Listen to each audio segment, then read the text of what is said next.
नमस्कार, आप सभी का एक बार फिर से स्वागत है हमारे चैनल में। आइए सुनते हैं करवा चौथ की व्रत कथा। एक बार की बात है, एक साहूकार था, उसके 7 बेटे और एक बेटी थी। सेठानी ने, उसकी बहुओं ने और उसकी बेटी ने करवा चौथ का व्रत रखा। रात को साहूकार के लड़के जब भोजन करने लगे तो उन्होंने अपनी बहन से भोजन करने को कहा।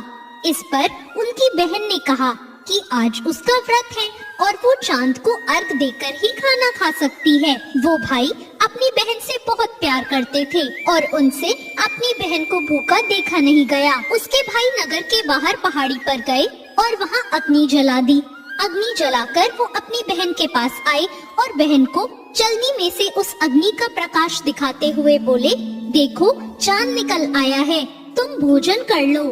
उनके ऐसा कहने पर साहूकार की बेटी ने अपनी भाभियों से कहा, भाभी देखो चांद निकल आया है, आप भी अर्घ देकर भोजन कर लो। ननद की बात सुनकर उसकी भाभियों ने कहा, बाईसा ये तो आपका चांद है, हमारा चांद आने में तो अभी बहुत समय है। साहूकार की बेटी भूख से व्याकुल थी। वो उसी चांद को अर्घ देकर भोजन करने बैठ गई। जैसे ही उसने पहला घास खाया उसे छींक आ गई।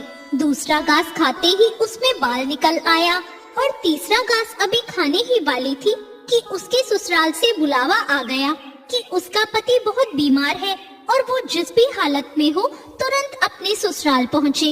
उसे विदा करने के लिए उसकी माँ ने जब बक्से से कपड़े निकाले तो सारे कपड़े काले काले मिले। दूसरी बार कपड़े निकाले तो सारे कपड़े सफेद निकलते जाते। बेटी बोली, माँ तुम ये सब रहने दो, मैं जा रही हूँ। माँ घबराकर बेटी से बोली, बेटी रास्ते में जो भी छोटा बड़ा जो मिले सबके पैर पड़ती जाना। जो भी बूढ़ सुहागन होने का आशीर्वाद दे तो वही अपने पल्ले में गांठ लगा लेना। बेटी ने कहा ठीक है और वो अपने ससुराल के लिए निकल गई। रास्ते में उसे जो मिला वो सबके पांव छूती गई।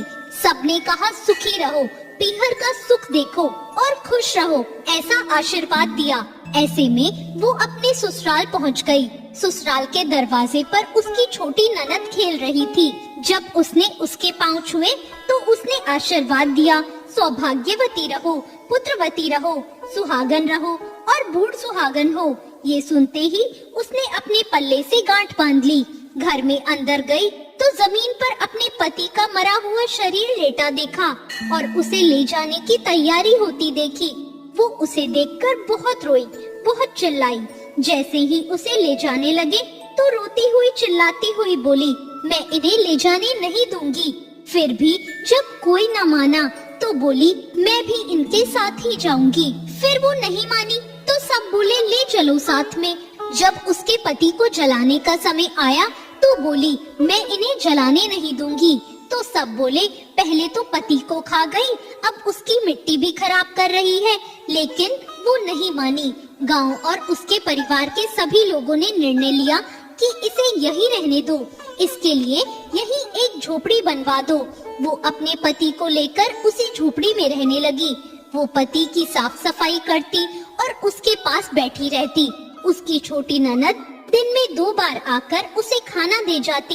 वो हर चौथ का व्रत रखती, चांद को अर्घ देती, ज्योति देखती, पर वो चौथ माता से अपने पति के प्राण मांगती।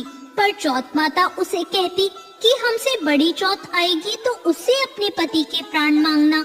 ऐसे एक एक करके सभी चौथ आई और सभी ये कहकर चली गई।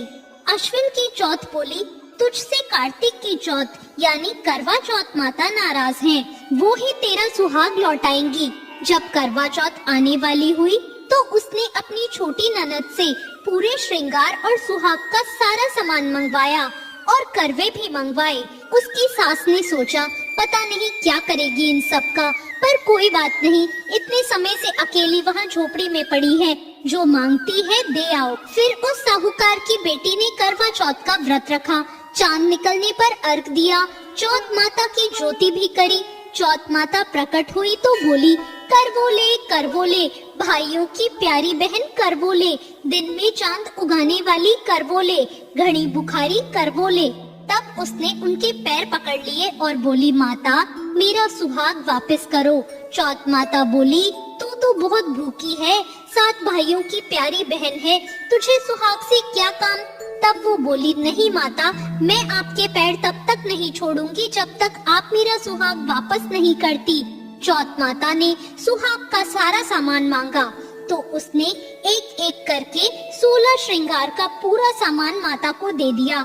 चौथ माता ने अपने आँखों से काजल निकाला, नाखूनों से मेहंदी निकाली, मांग से सिंदूर निकाला और चिटकी उंगली का छींटा दिया। उसका पति जीवित हो गया और चौथ माता जाते जाते उसकी झोपड़ी पर लात मार गई, जिससे उसकी झोपड़ी एक महल में बदल गई। जब उसकी छोटी ननद खाना लेकर आई तो उसने देखा कि भाभी की झोपड़ी की जगह तो महल खड़ा है। वो ननद को देखते ही दौड़ी दौड़ी आई और बोली, देखो भाई साहब, आपका भाई वापस आ गया। घर जाओ और सासू जी से कहो कि गाजे बाजे के साथ हमें लेने आए। सभी घर वाले गाजे बाजे के साथ अपने बेटे को लेने पहुँचे। बेटे को जिंदा देखकर सास बहू के पैर छूने लगी और बहू सास के पैर छूने लगी। वो बोली, देखो माँ, आपका बेटा वापस आ गया। हे चौथ माता, जैसे साहूकार की बेटी के साथ पहले किया वैसे किसी के साथ मत करना, और बाद में जैसे उसे सुहाग दिया वैसे सबको देना और सब पर अपनी कृपा बनाना। जय चौथ माता। तो ये थी करवा चौथ की व्रत कथा। आप